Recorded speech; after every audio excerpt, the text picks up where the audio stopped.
Capital TV Uttar Pradesh देख रहे हैं। मैं हूं आपके साथ समीक्षा तिवारी।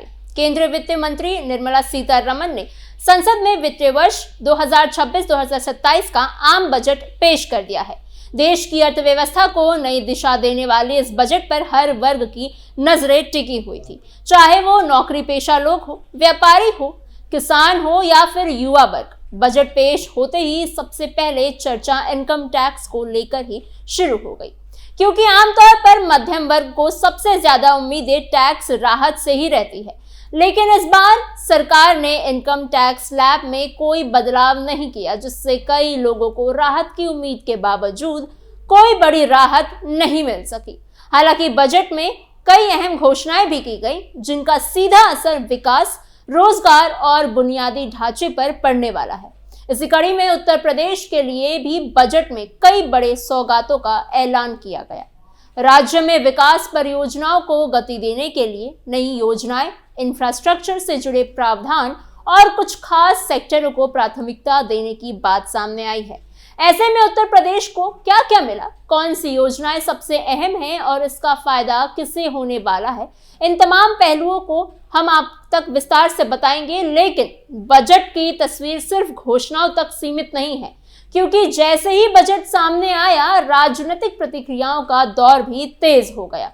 सत्ता पक्ष जहां इसे विकास का बजट और जनहित का बजट बता रहा है, वहीं विपक्ष इसे लेकर सरकार पर हमलावर हो गया है। इस बीच समाजवादी पार्टी के प्रमुख और उत्तर प्रदेश के पूर्व मुख्यमंत्री अखिलेश यादव ने बजट को लेकर एक बड़ा बयान दे दिया है, जिसने राजनीतिक हलकों में हलचल बढ़ा दी है। अखिलेश यादव ने बजट को लेकर क्या कहा और उनके ये बयान आने वाले समय में राजनीति को किस तरह प्रभावित कर सकते हैं, इन सभी सवालों के जवाब जानेंगे हम इस स्पेशल स्टोरी में।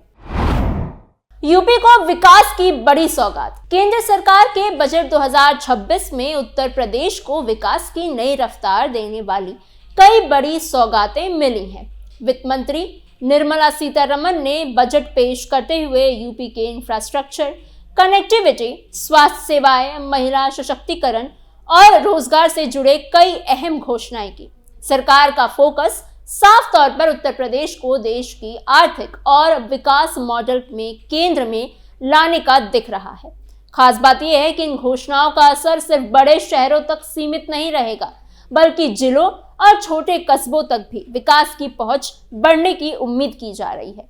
सबसे बड़ी और चर्चित घोषणा वाराणसी को लेकर सामने आई है। वित्त मंत्री ने वाराणसी में पानी के जहाजों की मरम्मत के लिए एक पोर्ट बनाने का ऐलान किया है। ये पोर्ट न सिर्फ गंगा नदी के जरिए जल परिवहन को बढ़ावा देगी, बल्कि वाराणसी को एक नए लॉजिस्टिक्स और ट्रांसपोर्ट हब के रूप में भी विकसित करने में मदद करेगा। इससे पर्यटन, व्यापार और स्थानीय रोजगार को नई मजबूती मिलने की संभावनाएं हैं। विशेषज्ञों का मानना है कि जल परिवहन को बढ़ावा मिलने से सामान ढुलाई की लागत कम होगी और पर्यावरण के लिहाज से भी ये बेहतर विकल्प साबित हो सकता है। वाराणसी जैसे धार्मिक और सांस्कृतिक शहर में ये पहल आर्थिक गतिविधियों को भी नई दिशा दे सकती है। कनेक्टिविटी के लिहाज से यूपी को बजट में एक बड़ी उपलब्धि मिली है। जी हाँ, प्रदेश को 1500 किलोमीटर के 2 हाई स्पीड रेल कॉरिडोर दिए गए हैं, जो आने वाले समय में यूपी की यात्रा और परिवहन व्यवस्था में बड़ा बदलाव ला सकते हैं।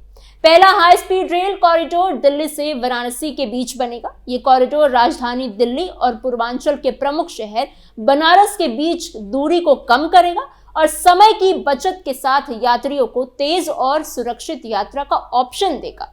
वहीं दूसरा high speed rail corridor Banaras से सिलीगुड़ी यानी पश्चिम बंगाल के बीच बनेगा। इससे यूपी का पूर्वी हिस्सा पूर्वोत्तर और बंगाल क्षेत्र से बेहतर तरीके से जुड़ सकेगा, जिससे व्यापार, पर्यटन और लोगों की आवाजाही में तेजी होगी। माना जा रहा है कि इन रेल परियोजनाओं से निर्माण कार्य के दौरान भी हजारों रोजगार पैदा होंगे और बाद में संचालन के दौरान भी नए अवसर बनेंगे। स्वास्थ्य सेवाओं को मजबूत करने के लिए भी बजट में बड़े कदम उठाए गए हैं। जिला अस्पतालों की क्षमता 50% तक बढ़ाई जाएगी, जिससे मरीजों को बेहतर इलाज और सुविधाएं मिल सकेंगी। इसके साथ ही प्रदेश में सभी जिलों में इमरजेंसी और ट्रॉमा सेंटर खोलने का भी प्रावधान किया गया है। ये फैसला खासकर सड़क दुर्घटनाओं, गंभीर बीमारियों और आपात स्थितियों में लोगों के लिए बेहद अहम साबित हो सकती है। ट्रॉमा सेंटर खुलने से मरीजों को समय पर इलाज मिलेगा और गंभीर मामलों में जान बचने की संभावना भी बढ़ेगी।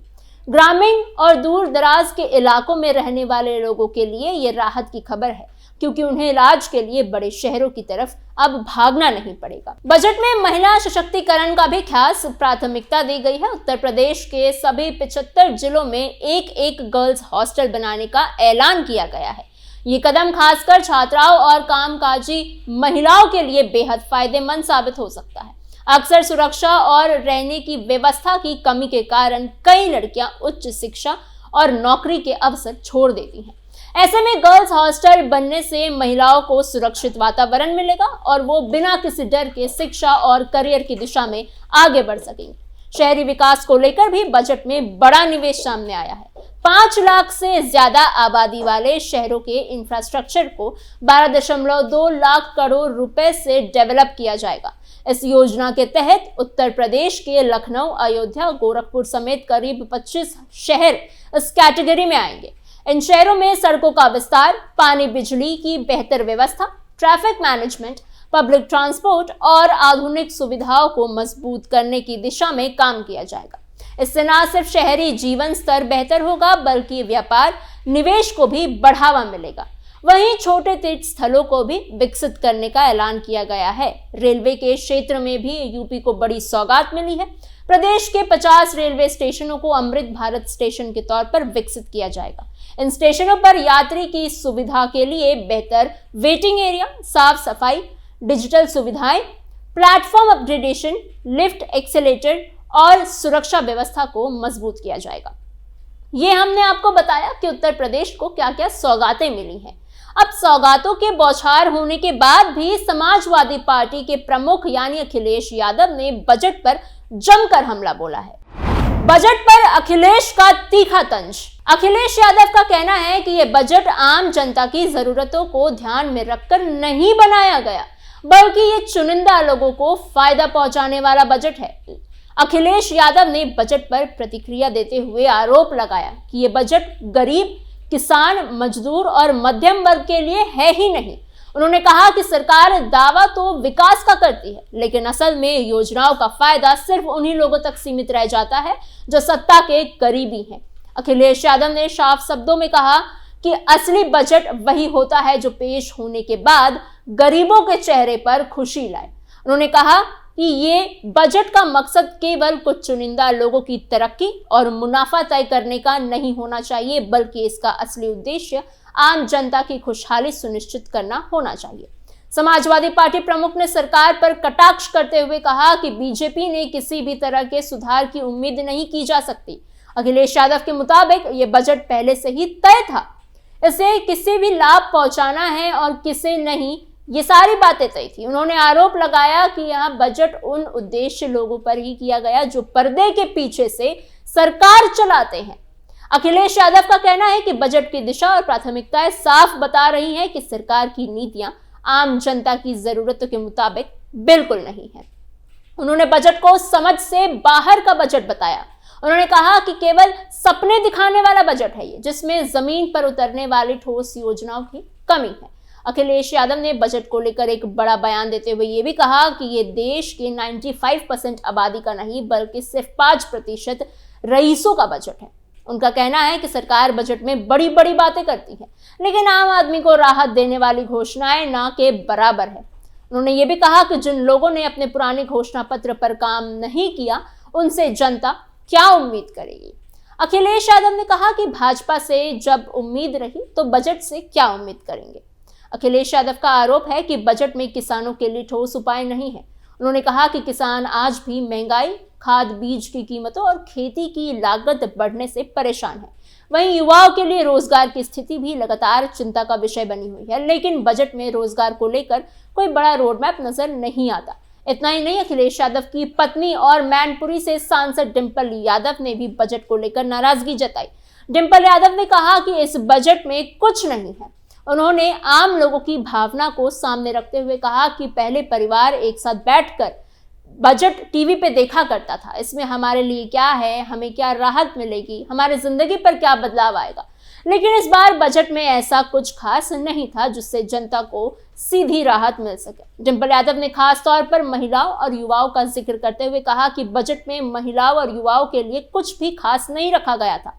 डिंपल यादव के बयान से ये साफ होता है कि समाजवादी पार्टी बजट को केवल आर्थिक दस्तावेज नहीं बल्कि जनता के भविष्य से जुड़ा फैसला बताने की कोशिश कर रही है। उनका कहना है कि अगर सरकार सच में महिलाओं को आत्मनिर्भर बनाना चाहती है तो उसे शिक्षा, रोजगार और सुरक्षा और व्यवस्था जैसी सुविधाओं पर ज्यादा फोकस करना चाहिए था। वहीं युवाओं के लिए नई नौकरियां और बेहतर अवसरों की उम्मीद की थी, लेकिन बजट में ऐसे प्रावधान नजर नहीं आते जो युवाओं को सीधे तौर पर राहत दे। कुल मिलाकर बजट 2026 को लेकर जहां सरकार इसके विकास और प्रगति का बजट बता रही है, वहीं समाजवादी पार्टी इसे जनता विरोधी और चुनिंदा लोगों के फायदे वाला बजट बता रही है। अखिलेश यादव के तीखे हमले और डिंपल यादव के बयान के बाद ये साफ है कि आने वाले दिनों में बजट को लेकर सियासी बहस और तेज हो सकती है। अब देखना यह होगा कि सरकार विपक्ष के इन आरोपों पर क्या जवाब देती है। क्या बजट के जरिए आम जनता को वाकई कोई राहत मिलती है या फिर सिर्फ कागजों और घोषणाओं तक ही ये सीमित रह जाती है। आपकी इस खबर पे क्या राय है, हमें कमेंट बॉक्स में जरूर बताइएगा। ऐसे ही और अपडेट्स और जानकारियों के लिए बने रहिए कैपिटल टीवी उत्तर प्रदेश के साथ।